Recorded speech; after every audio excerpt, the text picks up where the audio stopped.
e atender um chamado, que estão aqui, ó Deus, para ouvir o Senhor, para ouvir o que o Senhor tem para falar com eles, porque atenderam o teu chamado. Que o Senhor, Espírito Santo, converse conosco agora, como um pai conversa com o filho.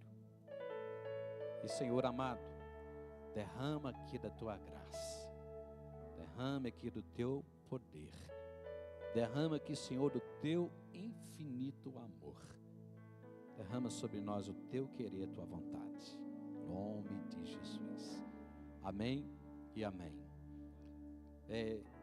Quero dar o tema para a palavra já de uma vez, a mesa na sala do banquete, a mesa na sala do banquete, ok? Esse tempo todo que a gente fala assim, já há 40 dias, que nós estamos orando, jejuando, visitando, mas estamos aqui ouvindo somente mensagens direcionadas pelo Espírito de Deus sobre Lucas 15, e hoje não vai ser diferente. Eu preciso que você abra comigo a sua Bíblia em Lucas 15, e nós vamos ver o que o Espírito Santo preparou para nós nesta noite. Glória a Deus. Lucas 15, e eu quero ler com você aqui: os trabalhadores de meu pai têm abundância de pão, e eu aqui pereço de fome. Levantar-me-ei e irei ter com o meu pai, e dir-lhe-ei: Pai, pequei contra o céu e perante ti, já não sou digno de ser chamado teu filho. Olha o que ele disse: já não sou digno de ser chamado teu filho. Ponto e vírgula, continua: faze-me como um dos teus trabalhadores. E levantando-se foi para o seu pai, e quando ainda estava longe, viu o seu pai, e se moveu de íntima compaixão, e correndo, lançou-se-lhe ao pescoço e o beijou. E o filho lhe disse: Pai, pequei contra o céu e perante ti, e já não sou digno de ser chamado seu filho. Mas o pai disse aos seus servos: trazei depressa, não demora, depressa, a melhor roupa e vestilho, e põe-lhe um anel na mão e sandálias nos pés, e trazei o bezerro gordo, o bezerro cevado, matai-o, e comamos e alegramo-nos. Comamos e alegremo-nos. Amém, gente? Mas eu queria que você fosse ainda comigo. Daqui a pouco a gente vai. Eu fiquei pensando assim, Senhor, parece que nós já extraímos tudo desse texto. Nós já falamos do filho que ficou para trás, nós já falamos de tanta coisa. E como eu disse, irmãos, já tem muitos dias que a gente está, tanto aqui como nas nossas células, falando sobre Lucas 15. E eu confesso que Deus renovou, irmãos, palavras no meu interior esse final de semana, que a gente poderia fazer pelo menos mais uns 3 meses aqui só de Lucas 15. Meu Deus, como a palavra é viva no Senhor. Mas hoje é uma palavra direcionada, e eu sabia disso. É uma palavra que Deus tinha que me dar, não para, sabe, Ele precisa tocar o seu coração, entende? Então eu pedia isso para Deus, e eu não via alguma coisa, sabe, que tocasse o seu coração. E é assim, irmão, palavra assim, se vai tocar no seu coração, precisa tocar no coração do pregador primeiro. Que se fluir dentro aqui, meu Deus, quando for liberar a palavra daqui a pouco, vai fazer um rebuliço na sua vida também, no nome de Jesus. E você sabe, existe um detalhe na parábola do filho pródigo que me saltou aos olhos esses últimos dias, que foi o momento da festa. Foi o que, gente? O momento da festa. Não foi quando o filho se arrependeu, não foi quando ele estava lá alimentando porcos, não foi nem quando ele recebeu o beijo do seu pai, não, foi depois que ele entrou na casa, e o pai dele colocou ele, os funcionários, para celebrar uma festa. Eu fiquei imaginando esse cara lá dentro dessa festa. Eu fiquei imaginando. Falei, sim, estou entendendo. Isso era 3 e poucas da manhã, irmãos. Quinta para sexta-feira. Meu Deus. Momento da festa. A Bíblia começa dizendo aqui no verso 24, que finaliza dizendo assim, mata lá o boi, faz tudo que tem que fazer, e nós vamos comer, e nós vamos nos alegrar.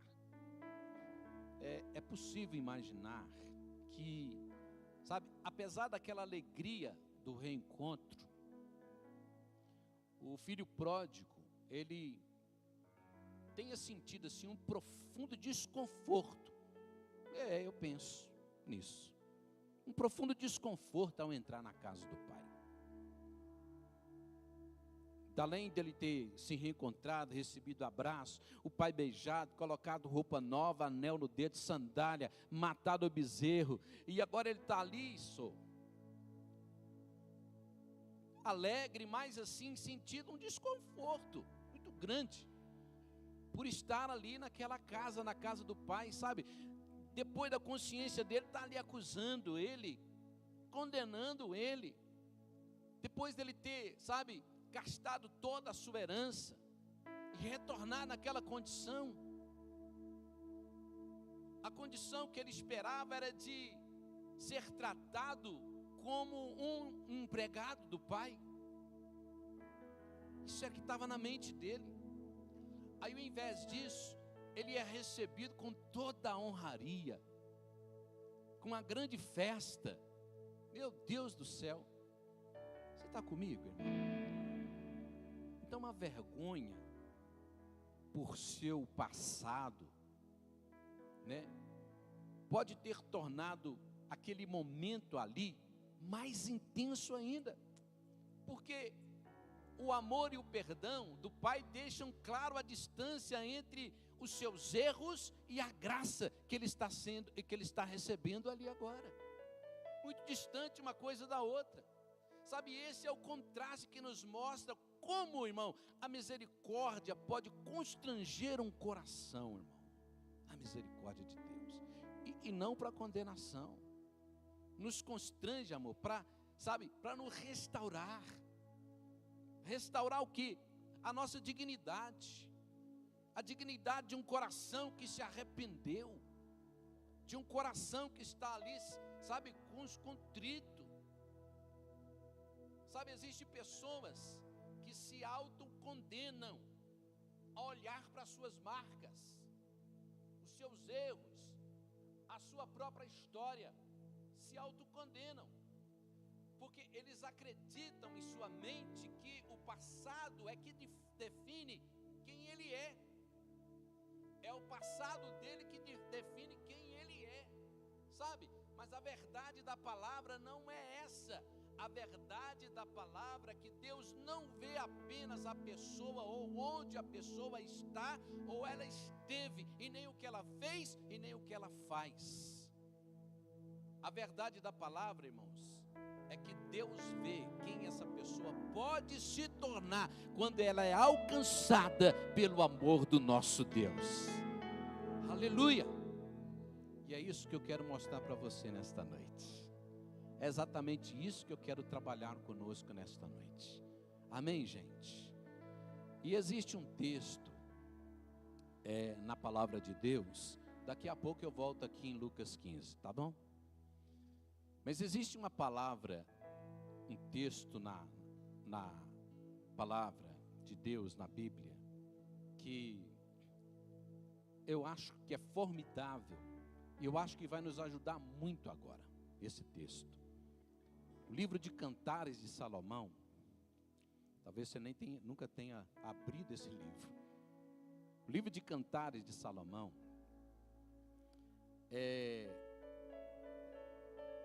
ele é uma coleção de poemas que celebra o amor, a paixão entre Salomão e uma jovem chamada Sulamita. Chamada não, uma jovem Sulamita. Ok? A jovem Sulamita. E eu acho que esse texto vai ajudar muito a gente aqui. Se você tem a sua Bíblia, abre aí em Cantares de Salomão, fica bem depois aí do livro de Eclesiastes. Salmos, Provérbios, Eclesiastes, pronto, chegou em Cantares de Salomão. E logo no capítulo 1, e aqui na tela põe para nós na versão ARC, ok? Por favor. E aqui está contando um encontro também, um encontro de Salomão com essa jovem Sulamita, ok?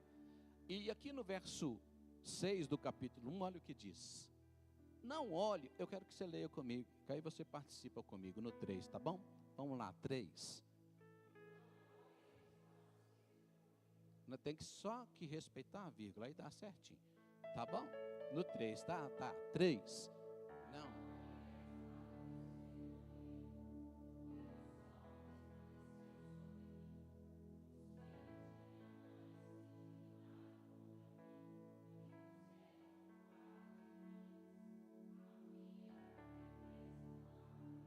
Ó, pra você ver. Não olhe porque eu sou morena, eu estou morena. Quer dizer, queimada de sol, judiada. Porque o sol me queimou. Os filhos da minha mãe se dignaram contra mim, já colocaram fardo contra mim e me puseram por guardas das vinhas. E a vinha que eu tinha que cuidar mesmo, que era a minha vinha, eu não guardei. É o que ela está falando para o noivo dela. Como é que é o nome do noivo dela? Sim. Note aqui também que ela se via marcada pelo seu passado. Olha o que a Sulamita está dizendo. Não olhe para a minha aparência. A minha vida foi dura. Eu cuidei da vinha dos outros, mas a minha vinha mesmo eu não cuidei. O sol aqui representa o desgaste da vida, sabe? O desgaste da vida. Então aquela jovem está carregando culpa, porque negligenciou a sua própria vinha. E quando ela fala que eu não cuidei da minha vinha, ela está dizendo que a vinha significa a própria vida dela, sabe? Eu não cuidei da minha própria, eu cuidei da vinha dos outros, mas a minha vida, que eu tinha que cuidar, eu não cuidei. A minha vida, a minha identidade, a minha intimidade, eu não cuidei. Então, a Sulamita está acreditando que a sua aparência diminuiu o seu valor. E quantas pessoas não chegam diante de Deus desse jeito, meu Pai? Quantas são as pessoas que não chegam dessa forma diante do Senhor? Senhor, não olhe para a minha cicatriz. Senhor, meu Deus, eu fracassei de novo. Senhor, não olhe para o meu pecado. Mas enquanto essa Sulamita está olhando para o sol que queimou, o noivo está olhando para ela, irmão, e está falando uma coisa maravilhosa. Ele está olhando para ela e revelando para ela quem realmente ela é. Quem realmente ela é. Fala para o seu irmão. Enquanto muitas vezes, fala com ele, enquanto muitas das vezes você olha no espelho, e fala assim, misericórdia, o seu noivo, como é que chama o seu noivo?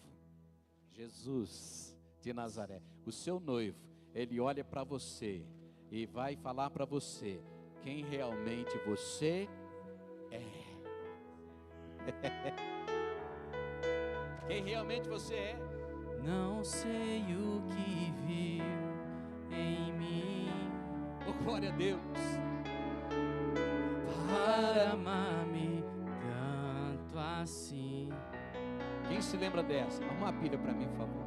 tanta paciência, tanta misericórdia, me fizeste desejável para ti.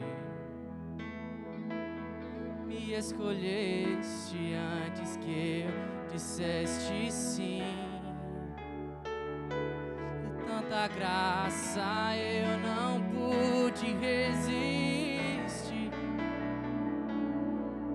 Me chamaste pelo nome, me compraste com teu sangue. Aleluia. E me fizeste desejável para ti. Canta aí, irmão, você sabe? Leva-me, Senhor, às tuas câmaras de amor, onde eu me apaixono mais por ti. Leva-me, Senhor, dentro do teu coração, eu encontro meu lugar em ti. Enquanto a gente olha para o espelho e fala misericórdia, o sol me queimou, isso, aquilo, o nosso noivo olha para nós e nos mostra e nos fala quem realmente somos nós. Você sabe o que o Salomão falou para a Sulamita? Está no capítulo 2 e no verso 2, põe lá para nós, por favor. Capítulo 2. Enquanto ela estava falando, não olha para mim, não olha para mim, porque o sol me queimou.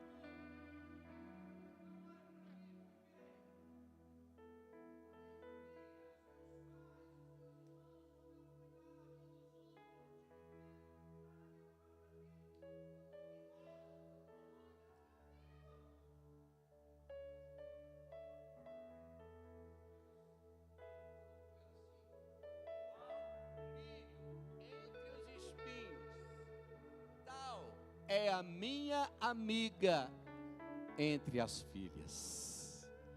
Você colocou uma tradução muito ruim, não é amiga, não, é amada. Põe aí onde está amada.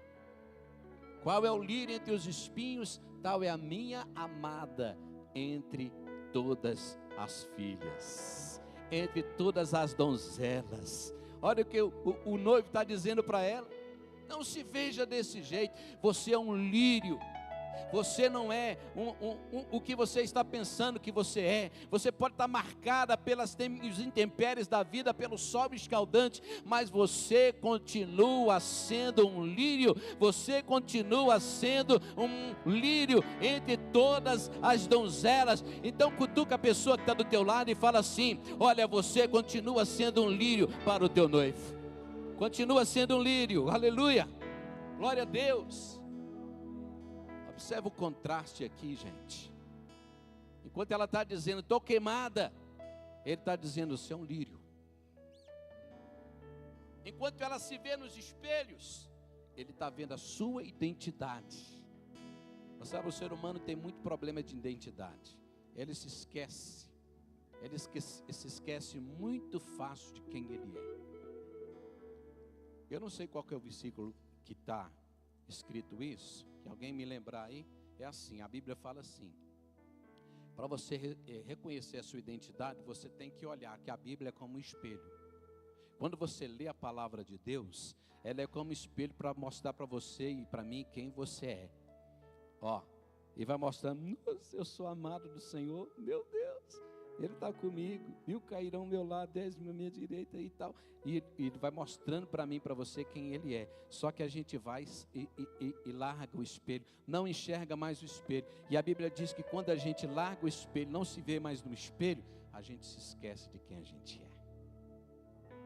E a gente começa a acreditar em tudo que as pessoas falam, né, da gente. Eu já contei aqui, as pessoas ficam rindo de mim, mas é a pura verdade.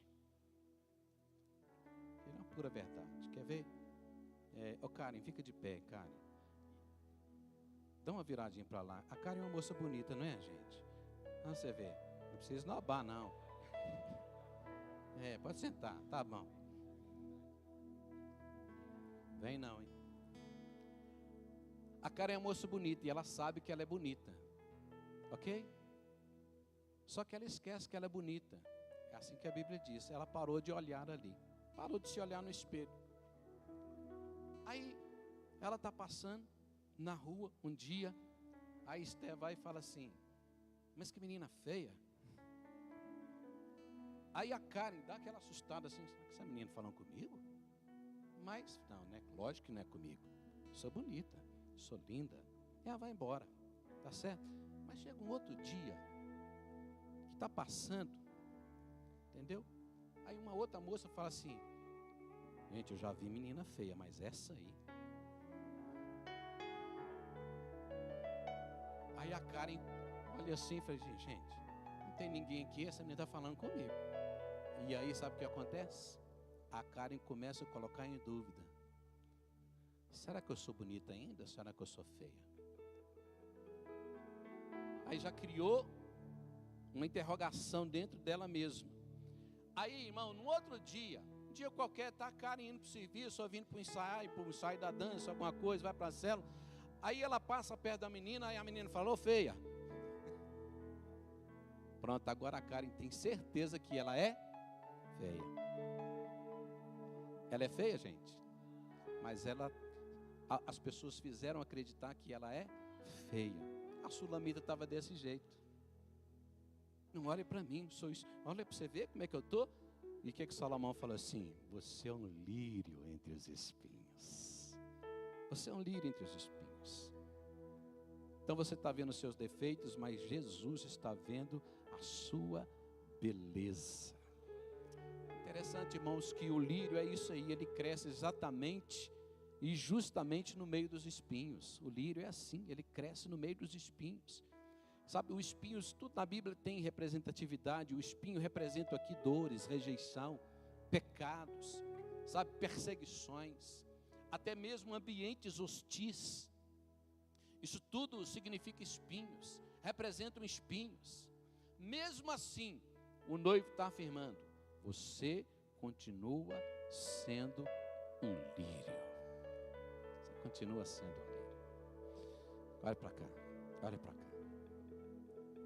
O amor de Cristo não ignora a nossa realidade, mas ele redefine a nossa identidade. Você entendeu o que eu falei? Jesus não ignora a nossa realidade, mas ele redefine a nossa identidade. Você não é o que as pessoas, ou que o mundo, ou que você mesmo está achando que você é. Você é um lírio entre os espinhos. E nesta noite o Senhor está, sabe, redefinindo a sua identidade de filho aqui para a glória de Deus. No versículo 4 desse mesmo capítulo 2, o noivo leva a noiva, a Sulamita, para a sala do banquete. Olha o que ele diz: leva-me à sala do banquete. Em outras traduções pode estar escrito assim: e o rei me introduziu em suas recâmaras. Mas aqui nesta, levou-me ao salão do banquete, o seu estandarte sobre mim é o amor. Está ali na King James, mas não tem problema, é a mesma coisa aqui. Levou-me à sala do banquete. Fala comigo: levou-me à sala do banquete. Quem levou a Sulamita para a sala do banquete? Quem é? Foi o rei, irmão. Foi o rei. Eu pergunto, você responde: quem foi que levou a jovem Sulamita para a sala do banquete? O rei. Olha aqui, ela não entrou nessa sala porque era perfeita. Ela entrou porque ela foi convidada. Sabe, o amor tem dessas coisas, irmãos. O amor é aquele que quer as pessoas por perto. O amor sempre quer a aproximação. O amor quer aconchego. O amor quer relacionamentos. O amor quer, sabe, cumplicidade. E o texto ainda diz no versículo 4: levou-me à sala do banquete, e o seu estandarte sobre mim é o que, irmão? O amor. O seu estandarte sobre mim é o amor. Estandarte significa, é símbolo de de proteção, de autoridade, de identidade. Isso quer dizer estandarte. E eu posso imaginar a cena. Você não está comigo nada, mas vão comigo. Eu posso imaginar a cena aqui. Aquele ambiente, né, de nobreza. E a jovem é convidada a entrar na sala do banquete. Está ela lá agora sentada. Eu imagino, aqui nos meus pensamentos férteis, que foi colocada uma mesa.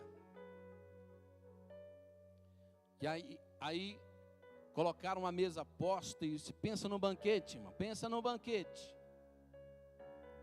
E aí colocaram a jovem sulamita naquela mesa. E lembrando que na cabeça dela, talvez ela estava pensando ainda: rapaz, eu não pertenço a esse lugar. Eu não pertenço a esse lugar. Irmão, eu não sei se você já teve, só para explicar o que esse texto está dizendo. Eu vou contar um negócio aqui que eu acho que muita gente aqui já passou, só para você entender o que a palavra está dizendo. Quem aqui que já passou, irmão, já ficou assim muito sem jeito, numa saia justa, como os povos falam aí, sabe? Sem jeito, quando entrou num lugar chique, Anderson. Entrou num lugar chique, colocaram a mesa.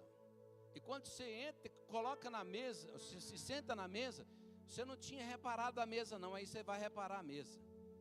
Irmão, mas é tanto talher que tem na mesa,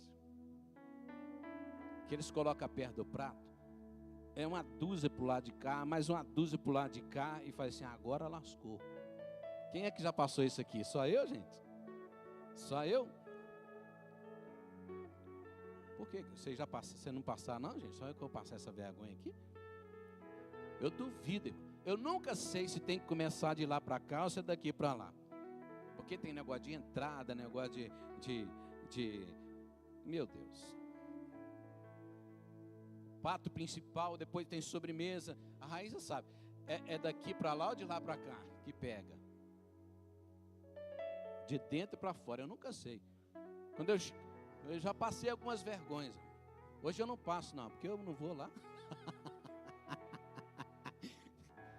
Eu evito ir lá, eu vou lá no self-service, eu mesmo pego meu garfo, a minha colher e tá boa, minha faca e boa, sabe?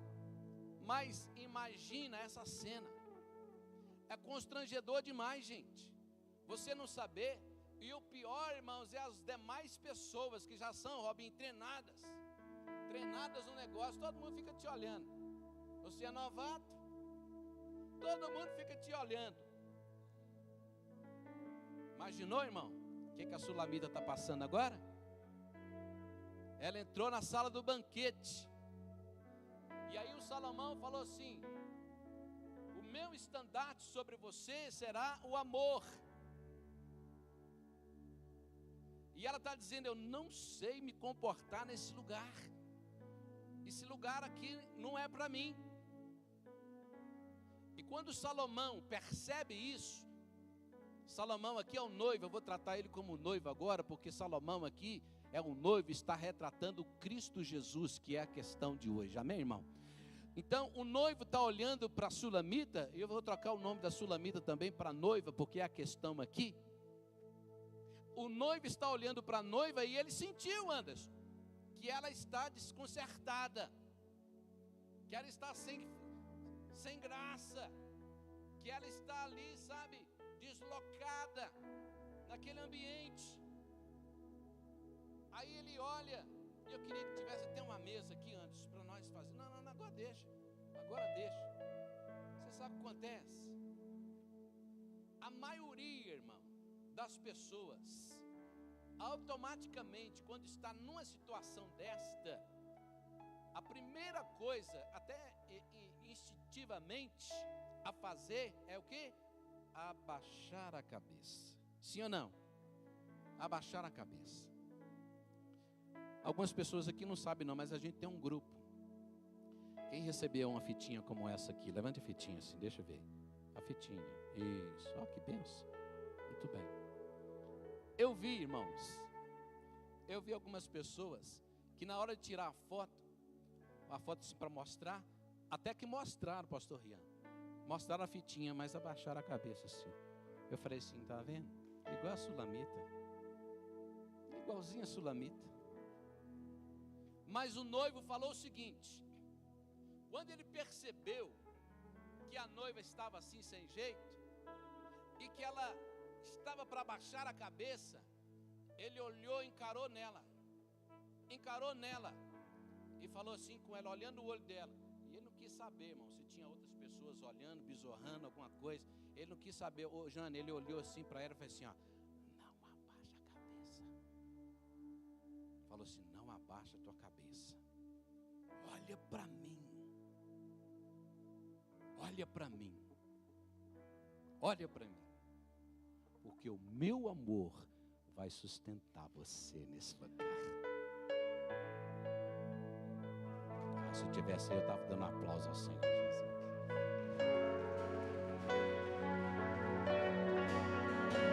Não abaixa a cabeça. Olha para o Senhor. Olha para Ele. Porque o amor dEle é que vai sustentar você na mesa, na sala do banquete.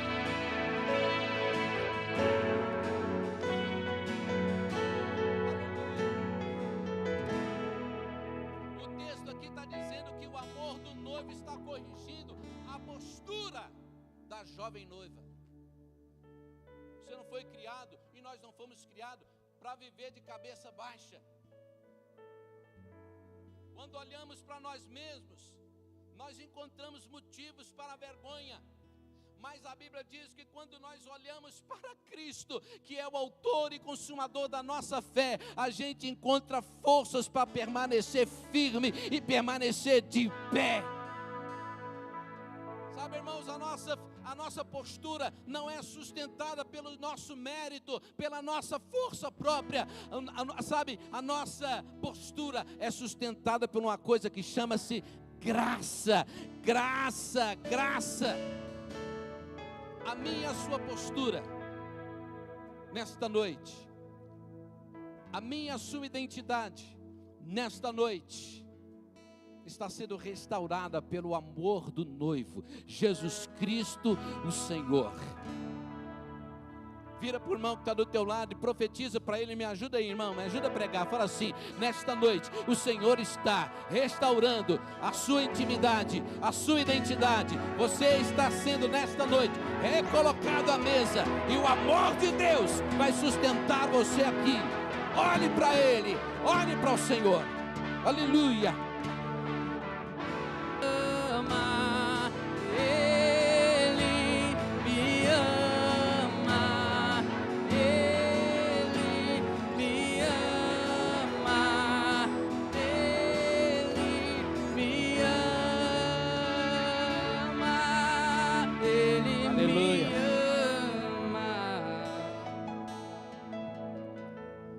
Agora eu volto para Lucas 15. E quando eu volto aqui para Lucas 15, pastor Arno,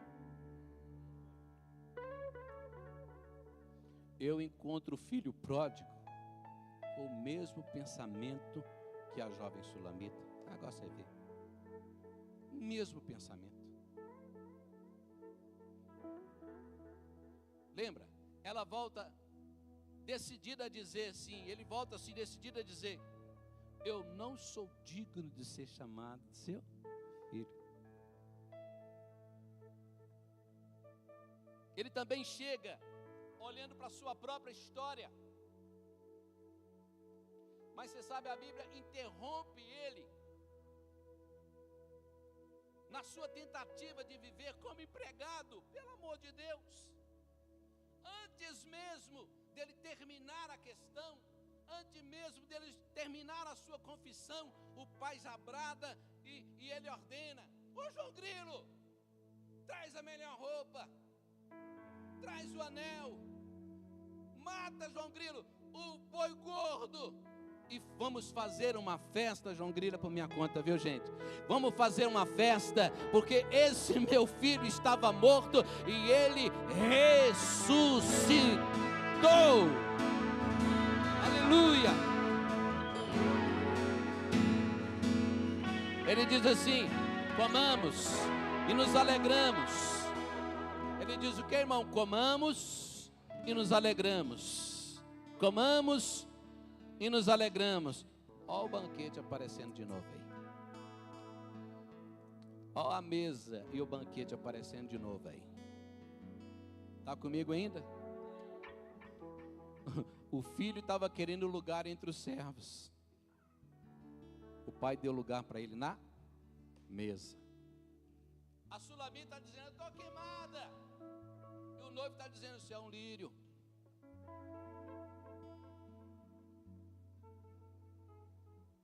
O filho está dizendo: eu não sou digno. E o pai está dizendo: esse meu filho estava morto e reviveu. Aleluia, Jesus. Percebe, querido, que os textos, ambos os textos, fala que o amor é mais alto do que todas as coisas. Todas as coisas. Então deixa eu te falar uma coisa, estou terminando. A mesa do reino de Deus, ela não é ocupada, sabe, queridos, por pessoas perfeitas. Ela é ocupada por pessoas restauradas. E que estão também em tratamento de restauração.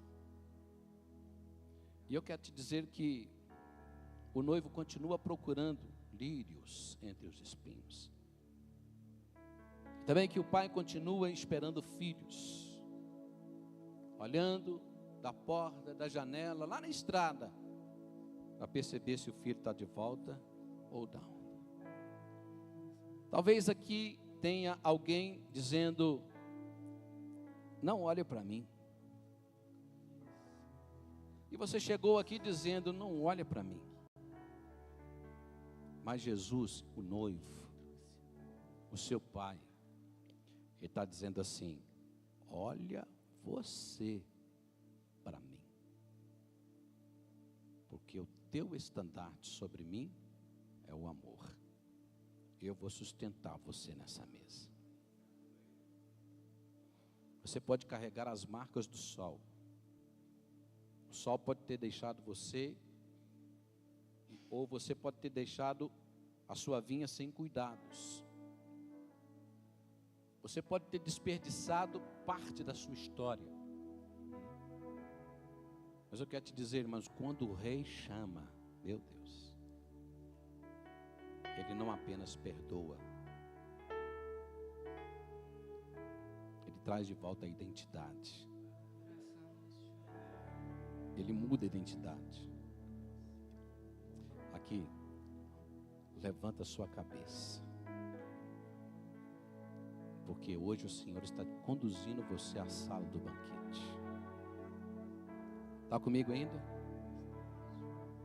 O mesmo amor que encontrou um lírio entre os espinhos, que vestiu o filho pródigo com a melhor roupa, é o mesmo amor que pode restaurar cada um de nós aqui hoje mesmo, agora mesmo. E não só restaurar, pode proteger, pode transformar. E tem alguém aqui, irmão, que está sentindo todo esse amor de Deus enquanto o pastor está pregando. Eu sei disso. Tem pessoas aqui que estão sentindo forte todo esse amor de Deus na sua vida. Então deixa eu te falar. Existe uma mesa na sala do banquete preparada para você. E eu vou te dizer, irmãos, ainda mais, essa é uma chamada do céu para você. O céu não, pastor, eu vi o outdoor, colocaram para mim uma pulseirinha. Irmãos, não foi a pulseira, não foi o outdoor espalhado na cidade, não foi oração, não foi a visitação, não foi o jejum, tudo isso contribuiu. Mas eu vou te falar, a chamada para você é celestial. Deus colocou esse culto aqui hoje no meu espírito, e eu coloquei isso para a igreja comprou a ideia, e está aí você agora, me ouvindo, e ouvindo através da minha fala, Deus falar com você. Então Jesus está te convidando a entrar na sala do banquete com os olhos fixos nele. Está comigo? Então, por favor, não permite que culpa, condenação ou outra coisa qualquer determine a sua postura na sala do banquete. Porque quem convidou você para a mesa é o mesmo que vai sustentar você nela. O amor dele é suficiente para restaurar a sua identidade, fazer você permanecer de cabeça erguida, sabe? Na presença do Pai. Amém? Curve sua cabeça. Eu quero que dê meia luz no prédio para mim, por favor. Quando a gente faz o encontro dos vencedores, tenho dado um momento lá no encontro dos vencedores, que eu peço ao Senhor Jesus para abraçar as pessoas, para que essas pessoas possam sentir todo o amor dele. Eu queria que acontecesse isso agora, tá bom? Pastor